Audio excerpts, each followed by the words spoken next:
very happy, Vidya, for asking us to talk to a Koi Post.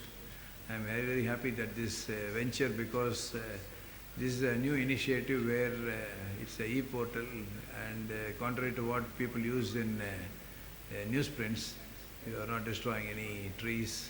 It's a very green initiative. And as long as people appreciate it and it reaches the people, I think it's a great initiative. And I also feel this is a good opportunity for me to talk about what we do. I am Dr. Sabapathy, Director of Ganga Hospital, plastic and reconstructive surgeon with special interest in microsurgery. And we have been here in this field for about a quarter of a century in Coimbatore.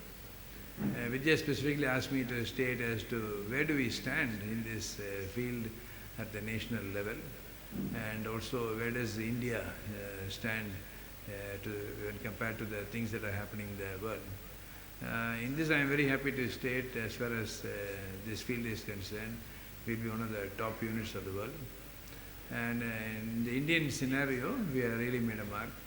And not that only plastic surgery or reconstructive surgery has made a mark for Coimbatore. I think Coimbatore as a whole, and all people in Coimbatore can be very proud about to state that if you take any super speciality in medicine, there is at least someone in Coimbatore who could be compared to the national best.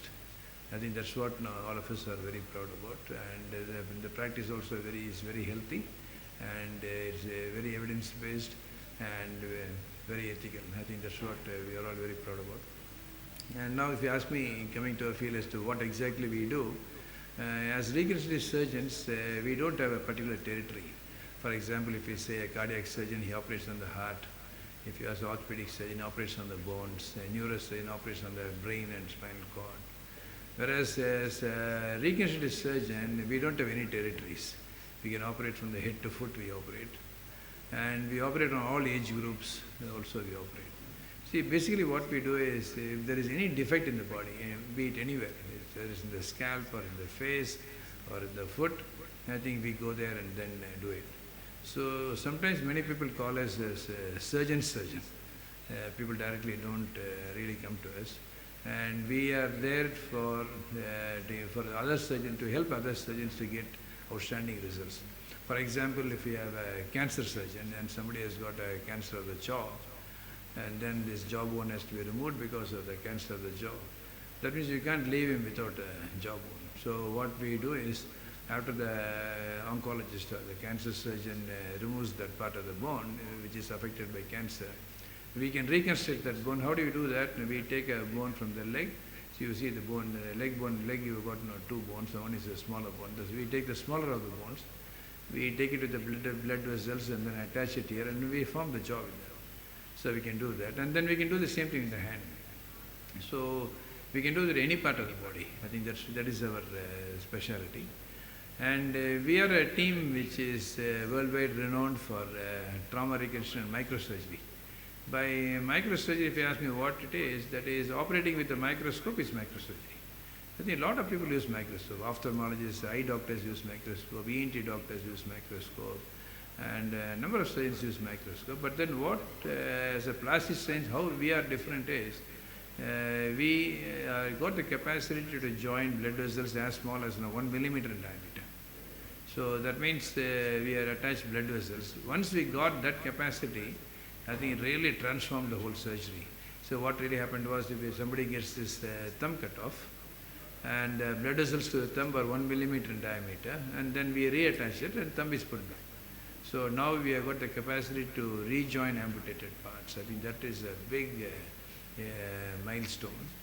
And not only that, getting this capacity or the increased capacity, we have got into a lot of forays. For example, in diabetes. All of you know, one of the things that are dreaded in diabetes is people getting ulcers in the feet. So when the ulcers form, or then the wound becomes so big, so many a time that the foot needs to be amputated. So because using microsurgery, we could, it's quite possible, we could carve up those big defects. That is quite possible. See, this has basically come from what we are doing in trauma, in accidents. See, when there is a major injury, If a lorry or a bus runs over a leg, it doesn't just break the bone, it also takes off the soft tissues.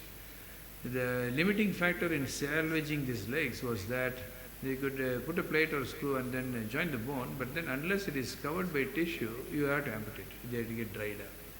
So when the defect becomes bigger, the people are not able to adjust or take tissues from the nearby.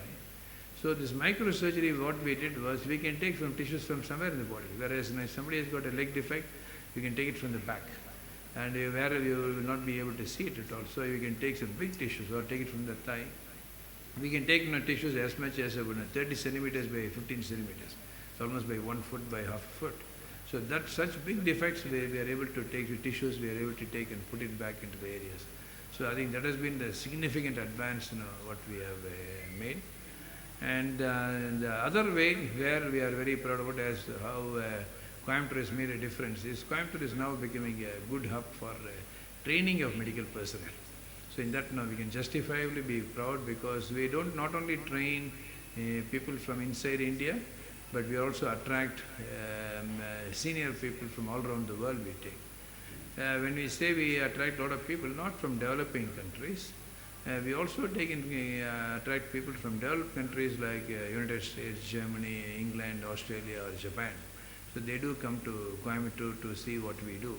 And that we take, that I think all of us can be justifiably proud because a person from outside, he has got a choice. I think he can go anywhere. But then people, when they have a choice, they choose Coimbatore. I think that's what is made. And if you ask me what else we could do to make us better, you cannot develop an isolation. I think a medical team cannot just thrive up in isolation. I think the whole city has to be improved. The infrastructure has to improve. See, right now we have people from West, United States, Japan, all of them.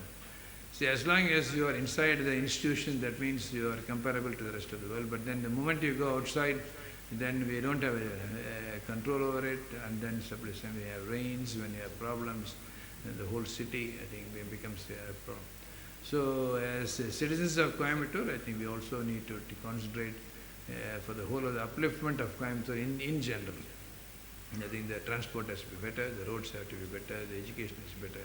So each of us, if we do our part well, if the educationists do their part well, the administrators do their part well, the policing is done well, I think every part of it, each one of us do well. I think the city could really be a sort of example for the rest of the country.